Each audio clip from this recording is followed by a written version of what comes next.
Say the words Orient Express, and evocative images of opulent carriages, glamorous passengers, and thrilling destinations come to mind, along with the excitement and romance of train travel. Look at it, it really is like an Agatha Christie film, isn't it? I'm Jonathan Phang, a self-confessed bon viveur. Oi! With a passion for gastronomy. Absolutely spectacular. And in this series, inspired by the allure of this golden age, I'm going on a gourmet journey, crossing continents aboard some of the world's most elegant trains. Along the way, I'll be stopping off in some extraordinary culinary destinations. Cheers, thank you. Exploring places with connections to the trains. And testing the old adage, is it better to travel than to arrive?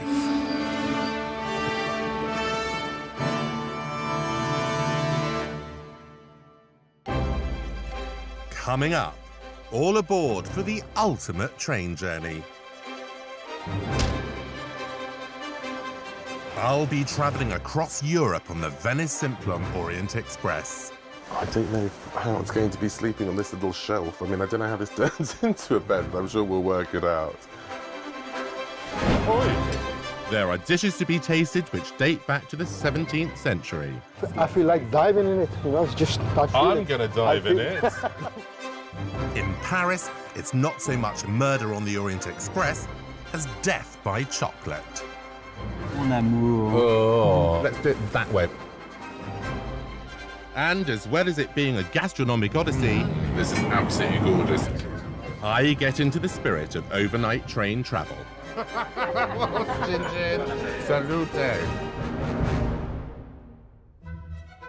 My journey starts in Venice. We'll be traveling 1,715 kilometers through the night to Paris, arriving the next day in London. But first, a city which needs very little introduction. Venice. For Simplon-Orient Express passengers, it's been a stop-off since 1919.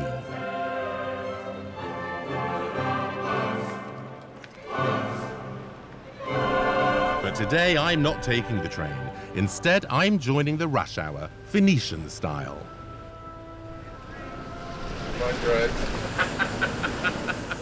My destination is the Rialto food market in San Polo. Merci. This market has been feeding Venetians since the 9th century.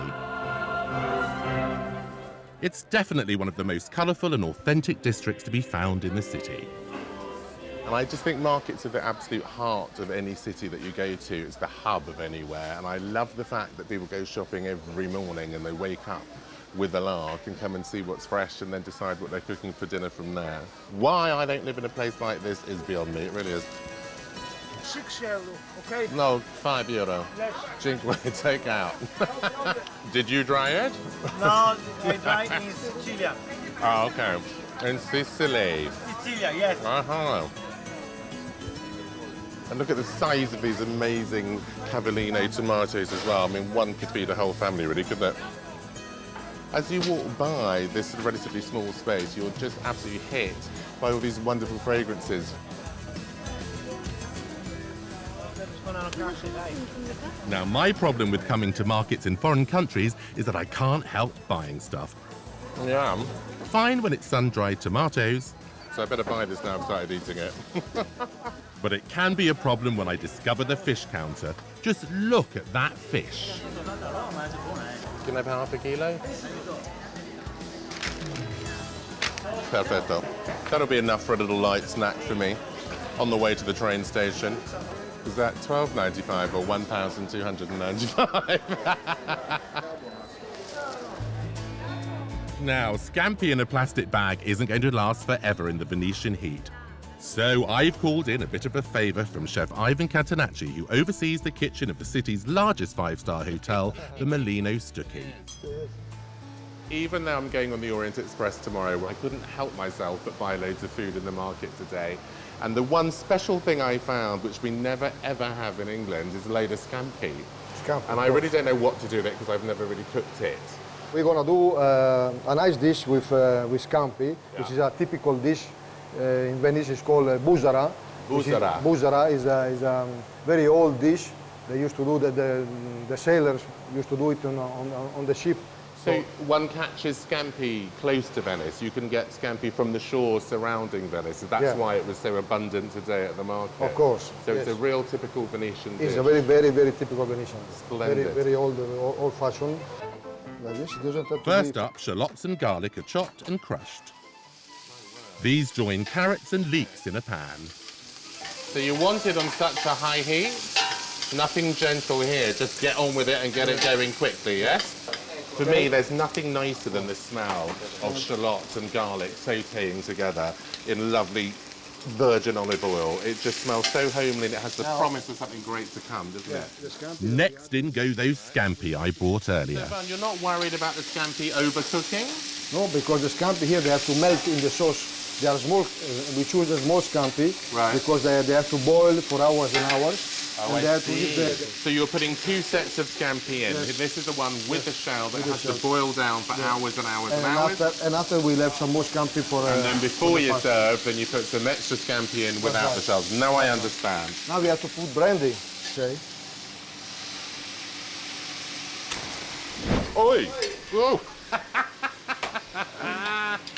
Quite scary, it's part of the recipe. So you burn the alcohol off. The alcohol just goes away and the taste of the brandy stays in the sauce. Now we put our tomato, a little bit of chili, and that gives the kick. The kick? You want a little kick? That's not much chili. only a little bit. There's no kick in that. Let's put a little bit more in. As this one's for me, you know me, I like a big kick. Finally, the stock is added. This will simmer for 3 hours, then be liquidized and strained. And then that's it. So all you need, really, are fresh ingredients and a bit of time. Right, let's go and have a drink for 3 hours and we'll come back and see what it's like.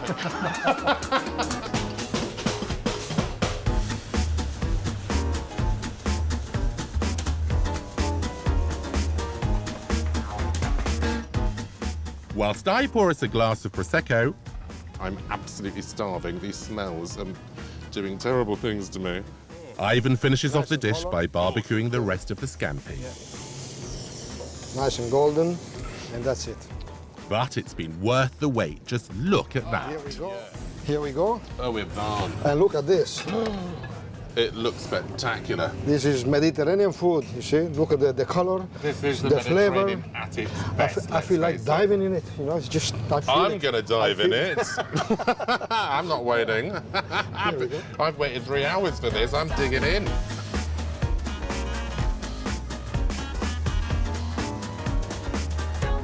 Oh, gorgeous.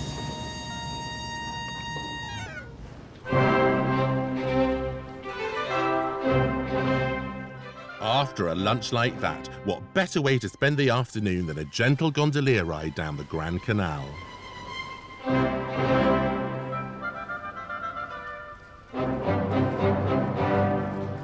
Food is such an intrinsic part of the Venetian way of life, but I'm intrigued about how they entertain in these grand palaces, many of which are still family homes.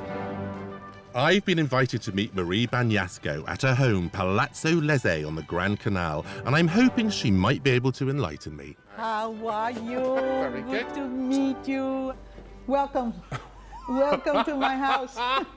Thank you so much for allowing me to come in here. Welcome. It's so beautiful. I've been in Venice only a day, but I've seen some amazing things already, but nothing like this. Well, this is a cozy, cozy house. I'm beginning to understand Venetian understatement. And how did you find this My house? moment came in about 26 years ago. Somebody told me that the house was on sale and I was looking for a house, and I never thought I'd be so lucky to find a house like this.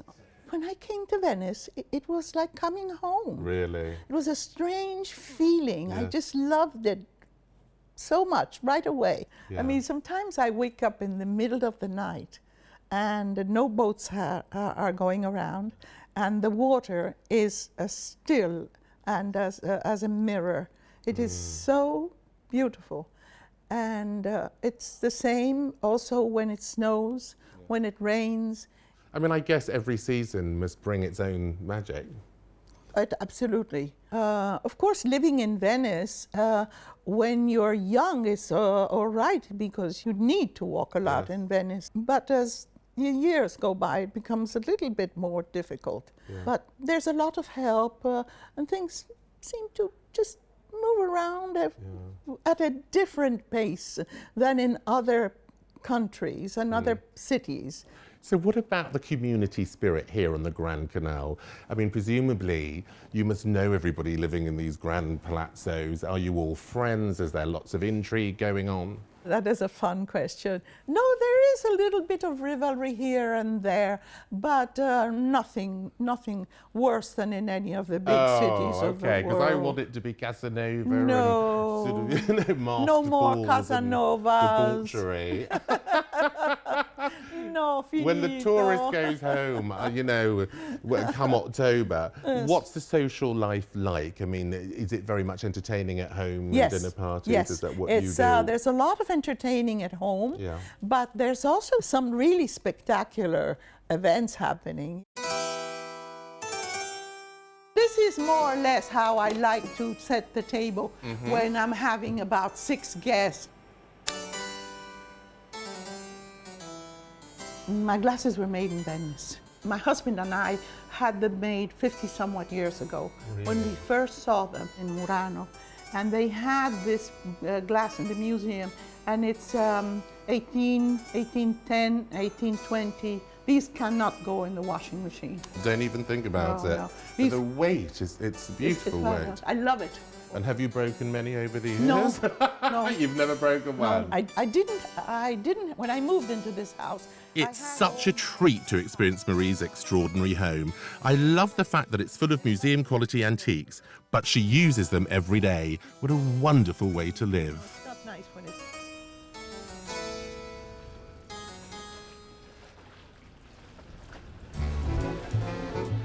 After experiencing palazzo living, I have one more treat in store. Bellini's at the Cipriani Hotel. For a Venice sunset, this has to be the place to come.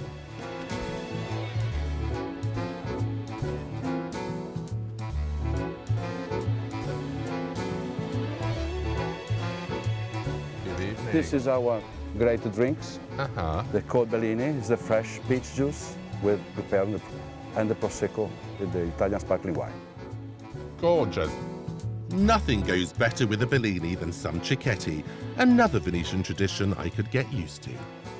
Explain to me what cicchetti means. Cicchetti is an aperitif, very popular in Venice. After to work, before go to dinner, they usually to have a couple of glasses of Prosecchi or spritz. Right. And they have something to eat because otherwise it was very hard to find a way to go home for dinner. Yes, I understand. That's why we call cicchetti, and because the combination with the drink. Well, this is fantastic because where I'm from, you'd have a peanut or a crisp. See. So this is far more sophisticated. Sure, yes, what yes, a lovely because tradition. I could leave my Venetian experience there, but Venice becomes another city at night and one I want to explore further.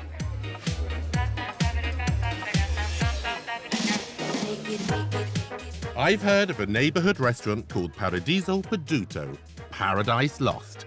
It sounds intriguing, and the chef Maurizio is known to all around here as the king of fried fish. In his simple kitchen, Maurizio rustles up dishes which have been Venetian favorites for centuries. And the word is, he's a bit of a wild one. Buonasera Maurizio, sono Jonathan. Come va? Good to meet you. Ma va bene. Maurizio doesn't speak a word of English, and I have to admit my Italian isn't exactly fluent. Eccolo. Oh, vieni qua. Okay, I'm ready now. This could be interesting. Salute. Prima saluti. First of all, we cheers. Sardina. Sardina is from Venice. This. Yeah. So, Sardina is fantastic. so local sardine from Venice. Someday. Caught this morning by Maurizio's very own hand. We're going to preserve them in vinegar and onions. It's a traditional Venetian sailor's recipe which they would have taken out to sea as it could last up to a month. I fenici. First we chop what feels like a mountain of onions. Il problema è che l'unico negozio. By the time we start frying sardines, it's nearly midnight. Alchimia. Water, oil, reaction. There's another key ingredient to this dish: bay leaves. A laurel wreath for me. Cesar, il lauro. Il lauro. Like Caesar. Yes, al loro fondamentale. These are boiled up with the onions in vinegar. That's nice, because it's not, the vinegar isn't too strong at all. Once I've fried what seems like a ton of fish, it's time to put the dish together. So Maurizio, we've got a thin layer of the onions in the vinegar. And now you're layering the fish on top. Because of the vinegar and the sugar and the salt, can preserve these sardines for up to a month. And the longer you leave them, the nicer they're going to taste, right? Yes. And then to end, just another layer of the onions. You see, I reckon this is because Marco Polo went to China and came back with sweet and sour sauce. Oop. Okay. Go. That does look beautiful. I thought you were nuts, but actually you know exactly what you're doing. And there we have it.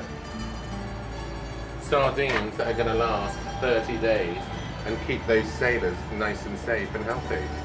Great! Finally, and after one of the longest days I can remember, chaos in the kitchen and enough fish to feed half of Venice, it's time to eat. Dicono un sacco di cazzate. I've crammed so much into the day and I've got to be up early in the morning. There's a very important train to catch. Coming up, it's all aboard the Venice Simplon-Orient Express. Hello boys, I'm Jonathan. Nice to meet you too. The dress code is black tie. I hate wearing black tie because I feel like a trussed up turkey. And I meet some fellow travellers.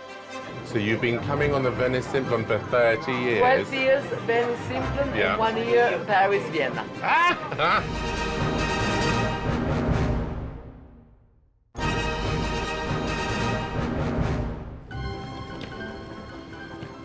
It's the morning of my train journey, and it's time to say goodbye to Venice, just as the skies open. Well, as you can see, it's raining cats and dogs. I'm a little hungover after last night and I'm a bit late for the train, but I'm really ready to sit back into some luxury.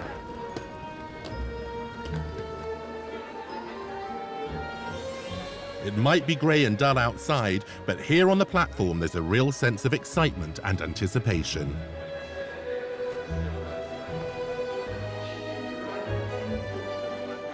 But enough with the people watching. It's time I boarded the train too. Buongiorno, Christian. Hello, Jonathan. Hello, boys. I'm Jonathan. Nice to meet you too. I'm Jonathan. My name is Davide. I'm the chief steward. Nice to and meet this you. is your cabin steward. Nice to meet you, This is my cabin, Stuart. Yes. Lovely uniform. Dedicated to you. Night call, Michele will be there for you. So Well, welcome aboard, we've Mr. got Phang. 2 nights. Thank you so much. Well. This train is museum standard. Everything is authentic. There's no air conditioning, no plug points, and no shower. That should be interesting. So this is it. This is my home for the next night. Oh, wow. This is even better than I thought it would look. I mean, I really feel like I've stepped back in time and that I'm in some wonderful old film. The marquetry is just beautiful, and I love the attention to detail, like the little lampshades being lalique, and I don't know how it's going to be sleeping on this little shelf. I mean, I don't know how this turns into a bed, but I'm sure we'll work it out.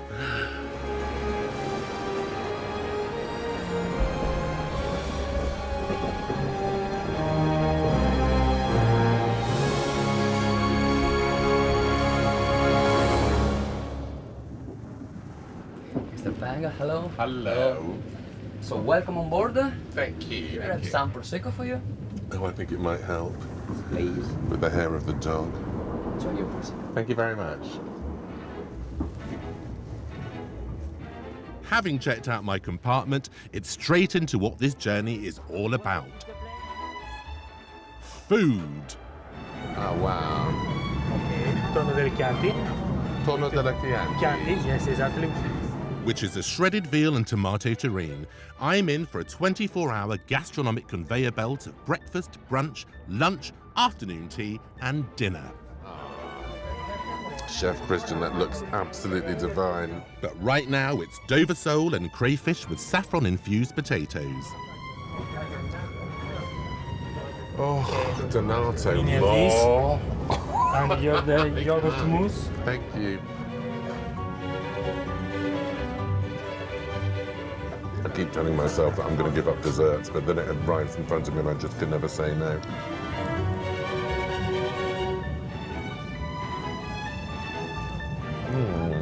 Maybe I'll try and leave half of it whilst I try the macaroons. We're travelling at a leisurely 75 kilometres an hour across the Italian-Swiss border.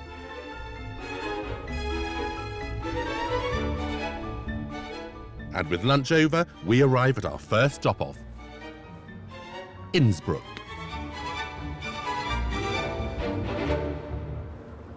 There's not much time here, but I thought I'd just have a little wander up and down the platform, stretch my legs and see if I could meet some new friends to have a drink with at the bar later.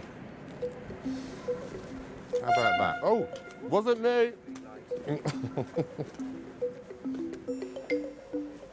I expected the other passengers to be stretching their legs too, but I didn't expect this.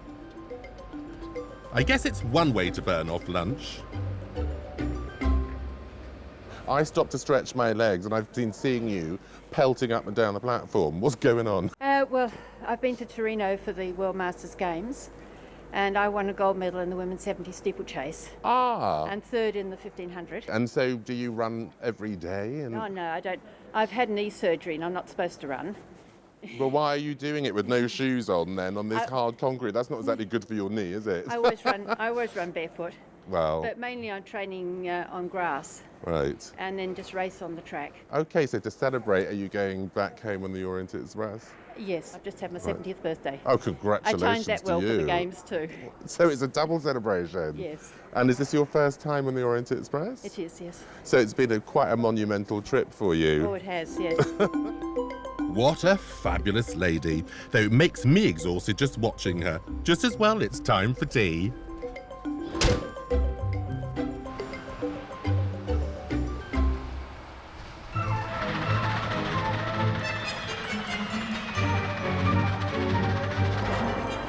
The man creating the food magic on the train is head chef for 30 years, Christian Bodigal.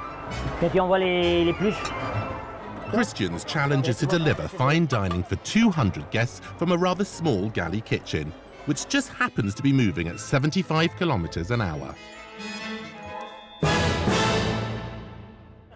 I want to go and find out how he's prepping for dinner. All right, boys, what can I do? Velouté de chou-fleur. Okay, so it's a velouté of cauliflower. Cauliflower, yes. Looks very creamy and very fattening. Yes, cream. Yeah. Because I am from Brittany. Yeah. And I use But you don't look like you eat any cream at all. I look like I eat the cream. But I eat, for every day I eat vegetables and fruits. Before lunch and before dinner I eat apple. Is that all it takes? An apple before lunch and an apple before dinner, and then you're going to be trim. Yeah. All right. From tomorrow, I'm going to try it and let you know how I get on. Rosa zucchini with eggplant. For so like lamb. a tian. Yeah, for lamb. Yeah. A tian of courgette and aubergine. So you're going to stack it up with the lamb on top. Exactly. And fillet of sole is on. Fillet of sole. Ah. They've just been steamed. Absolutely. This is like the base for your fillet of sole. Yeah. With fillet of sole. So what time did you come to the kitchen before to the service now? How long have you been in here? For 4:30. 4:30. So you finish lunch at 3. 3:30. 1 hour off really exactly. before you start prepping for dinner, and then the first diners sit down at 7 o'clock. Yeah. But they're very keen because I've already seen them Yes. Sitting there waiting for it. How they're hungry after that beautiful lunch, I'll never know. And some lovely lamb fillet It's here. the lamb, yeah. We cook slowly. So it's nice and melt in the mouth. If you want, you can taste the caviar. Can I really? It's a pleasure. And do you sell a lot of beluga? No. So I suppose everyone that comes here is here for an occasion, they want to do the whole hog. It's a pleasure. One day I'll come and have that. So the tension's kind of mounting, you can kind of feel it in the air because you've only got about 5-10 minutes before they're going to start serving up. And you know, the kitchen is well equipped, they are really well organised, but with somebody my size in here it's a bit chaotic because you've got to be quite small to work in here. But these guys have got it down to pat. They don't bump into each other at all. The first thing I've done is bump into literally everybody in here. With the dinner orders coming in thick and fast, it's time for me to leave the kitchen to the professionals.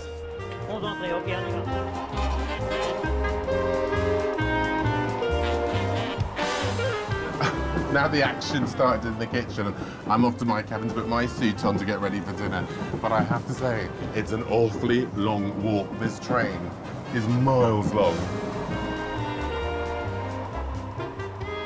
Dressing up is all part of the experience. Tonight's extravaganza, a black tie 5-course dinner. I think that is going to be the best that I can manage out of this tie. Might feel like a trussed up turkey.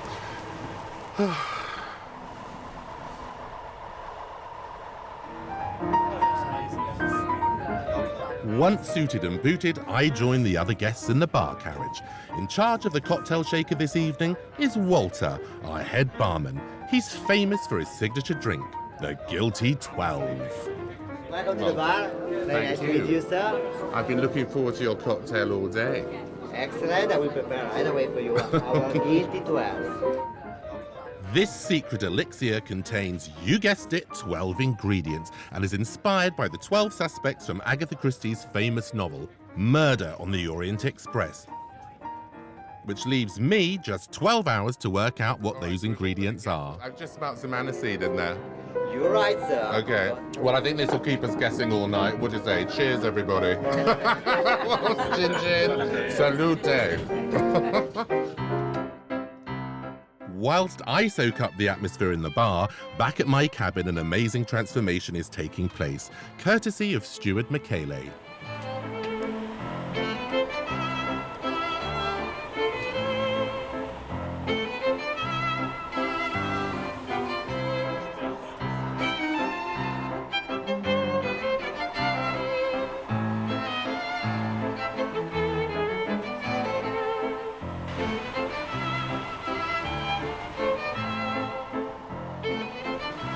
Everything is done.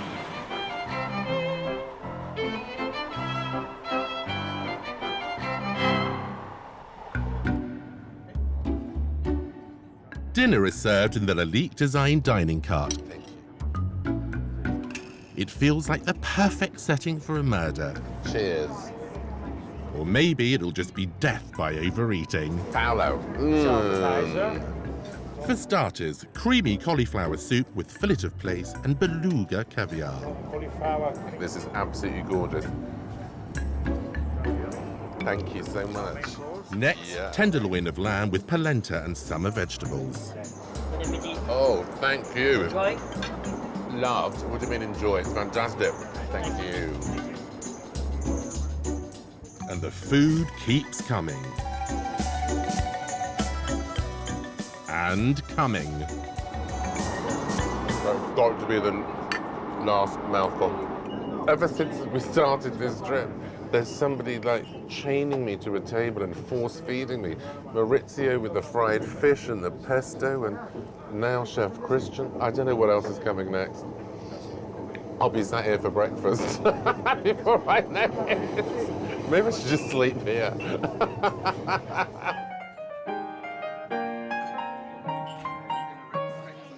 I want to find out what draws people to a journey on a train like this. And someone who's caught my eye is Viviana. So I've been hearing that you're a bit of a legend on this train. very kind. That everybody loves you, that all the staff know and like you very much and are thrilled when you're on. It's been 13 years. So you've been coming on the Venice Simplon for 30 years. 12 years Venice Simplon and 1 year Paris, Vienna. So what, you just fell in love with it the first Absolutely. time? Absolutely. So it's like home from home for you? It's like home. It is home. It is home. How It is wonderful home. to hear. I have a feeling Viviana will be holding court in the bar for a few more hours yet. But for me, it's time to turn in. If manoeuvring myself down these corridors was difficult before dinner, imagine what it's like now. I am so overindulged, it's not true. I've eaten so much, I've drunk so much, but I've had a great time, I've met some wonderful people, but I really think it's time for bed.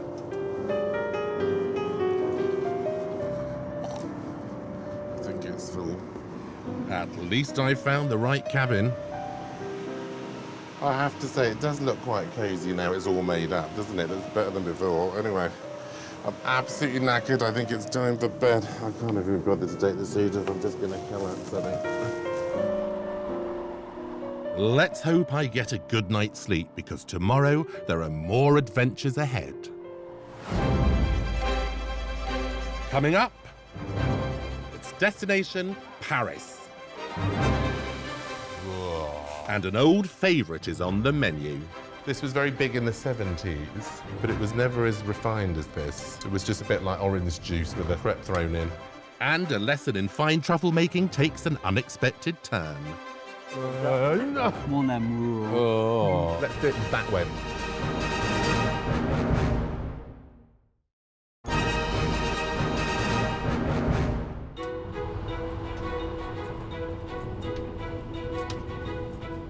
It's 8 a.m. and we're hurtling across northern France towards Paris. Well, I've just woken up, but I don't even remember really sleeping because I found it quite difficult to get to sleep. Although the room's really cosy and everything, it's just getting used to all the different sounds and the creaking of it. So it's been a bit of a challenge, I have to say. And then also, I'd really overindulged myself last night. The food just kept coming and I just couldn't say no. Then the drinks kept coming and I couldn't say no. Our destination this morning is Gare de l'Est, where the train takes on some new passengers. A consignment of fresh Brittany lobsters. Well, that's lunch taken care of then. But before I enjoy that, I'm going to spend some time in one of my all-time favourite cities.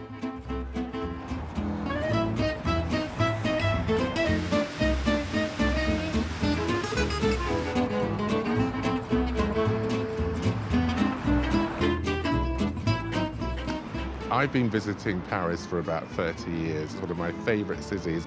And why I love it here is because very little ever changes. And for me, Paris is about classic, traditional French cooking. All of my favourite things, onion soup, foie gras, frog's legs, escargot, and another one of my absolute favourite dishes, crepe suzette. So I've come to an old restaurant that I've been coming to for years to have just that.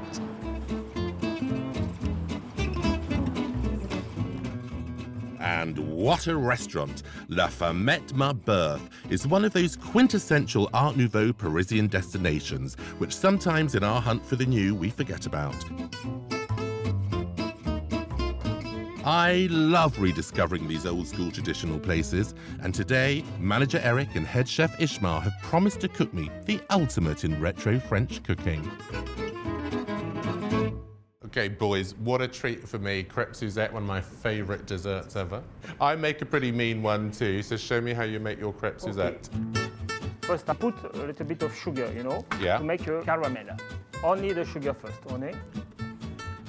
The butter. Oh, so before the caramel burns, we want to get that butter in, don't we? Yes. Chin chin. Next in goes fresh orange juice. You should be here to smell this dish. It's just divine. So, you know, when I first went to France, Yeah. I was about 11 years old and I went to Brittany on the school trip. Yeah. Everyone was coming back with like flick knives and the popping sugar, and I came back with crepes. So it's been a big part of my life for a long time. Okay, so far it's looking a bit like mine. Eric, do you know the origins of suzette? Because no one in Paris seems to. There is a kind of several stories about suzette, you know. This suzette, it was a star of Paris. She came in a big brasserie, and I want some pancakes and like that. Okay, they make nice pancake with lemon and orange, and then what's the name? That would be a legend. I don't know. So she was a bit of a celebrity in Paris, and then a chef created it for her. Okay. Now you're going to just soak the crepes in there, and the good thing about this is you can make your crepes the day before. And now comes the good bit. A little bit more Grand Marnier. I think more is always more. I don't believe in less is more. This is where things can start going wrong, isn't it? You know, eyebrows being singed, etc.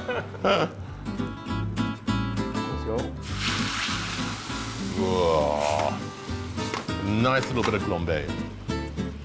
The people like that, you know, because the show is Paris, you know. Well, it's all part of the theatre of it, but you want the kids out of the room.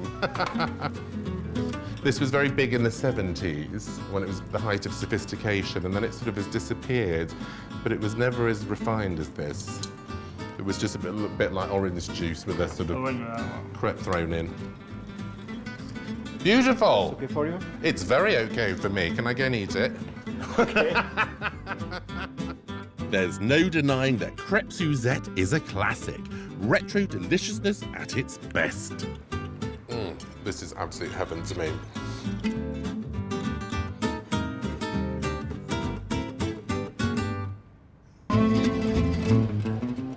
But I'm also in the mood for the cutting edge and avant-garde whilst I'm here on my whistle-stop tour of Paris.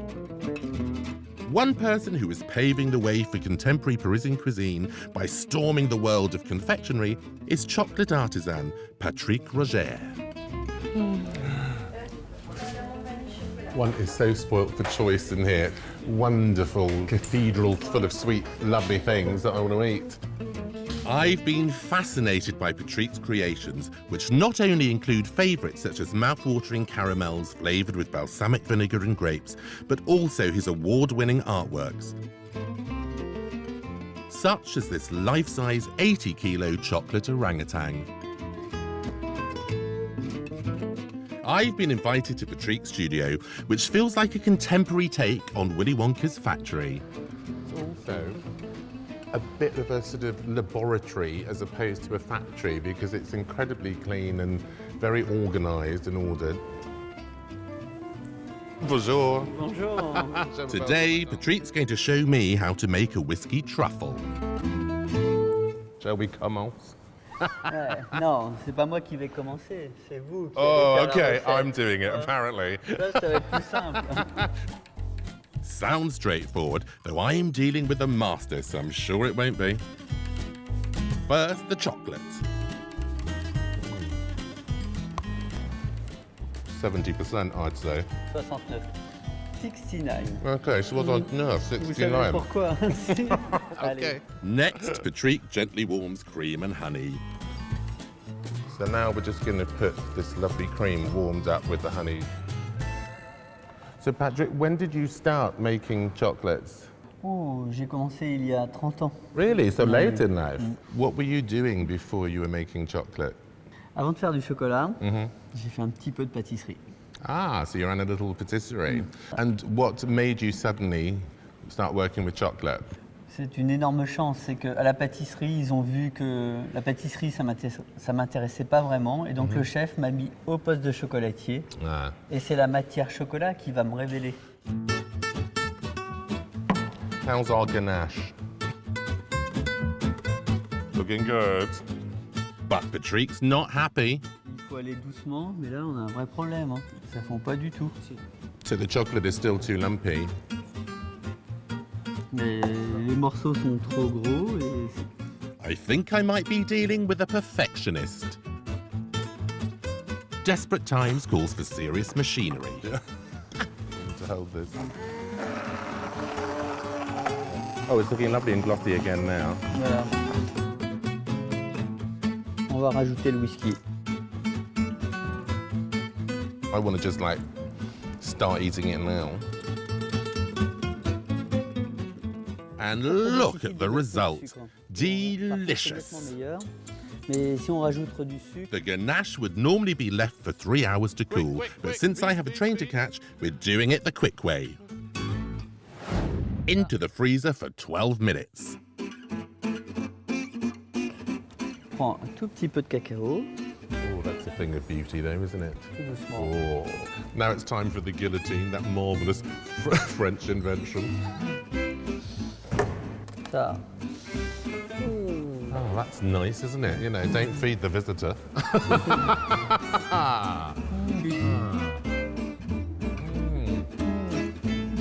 Extraordinaire. Grab another slice. Slowly, slowly, slowly. Oops, I dropped it. C'est vite mais doucement. Avec beaucoup d'amour. With lots of love. Avec ça, vous séduisez n'importe quelle fille dans le monde. Who needs a woman when you have a handful of truffles? Oui. Truffe, en général, on fait comme ça. No. Mon amour. Oh, yes. Let's do it that way, more artistic. You know, like Festival of Light in India. C'est très, très, très bon. To be honest with you, I think we've eaten too much chocolate. Getting a bit overexcited, so before I get even dirtier, I think it's time to go. Fini. Merci. Très bon. Délicieux. I'll take these with me, though.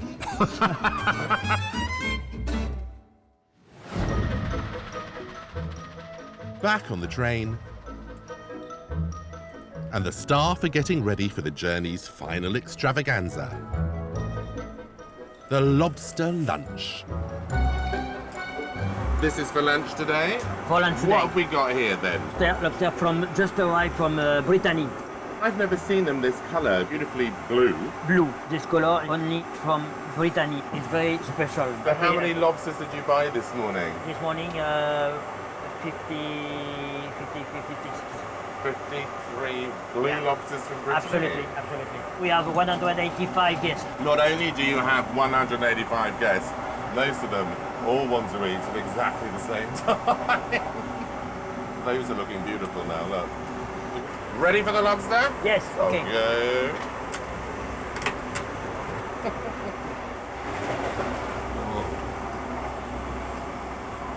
Perfect. Bravo. Magnifique. Oh. Thank you. No problem. Thank you very much.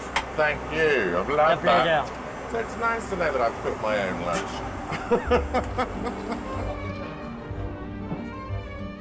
Everything on this train runs like clockwork. I'm intrigued to meet the person with the top job keeping it just so. Not surprisingly, they've been a little busy up to now, but at last I've convinced them to put their feet up and join me for lunch. Sylvia, thanks for joining me for lunch. Oh, thanks to you, Jonathan, for asking me. It's my pleasure. Now, I've noticed something. You are the only woman on this train.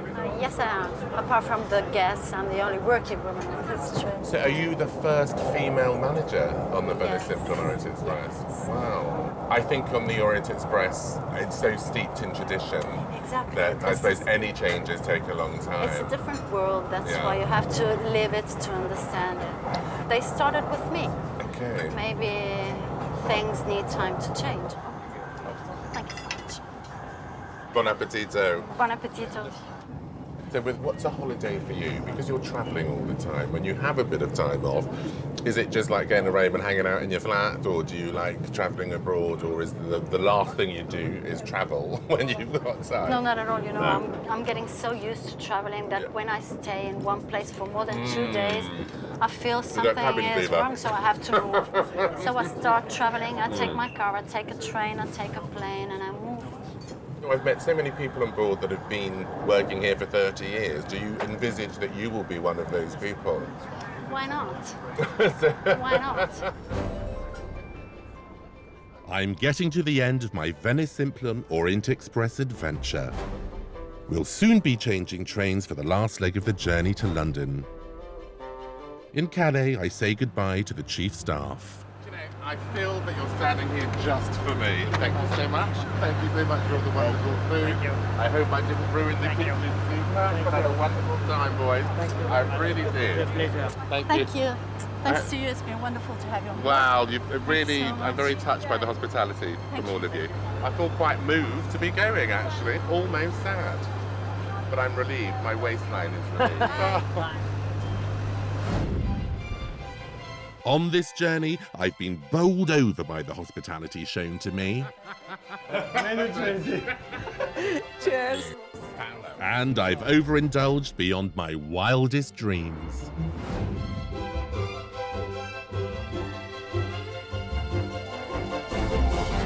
Thank you, Thomas. See you next time. Bye. Just got back to London only after 2 days, but I feel like I've been away for about a fortnight because so much has gone on. It's been such an adventure. But before I can piece it all together, I really need my own bed.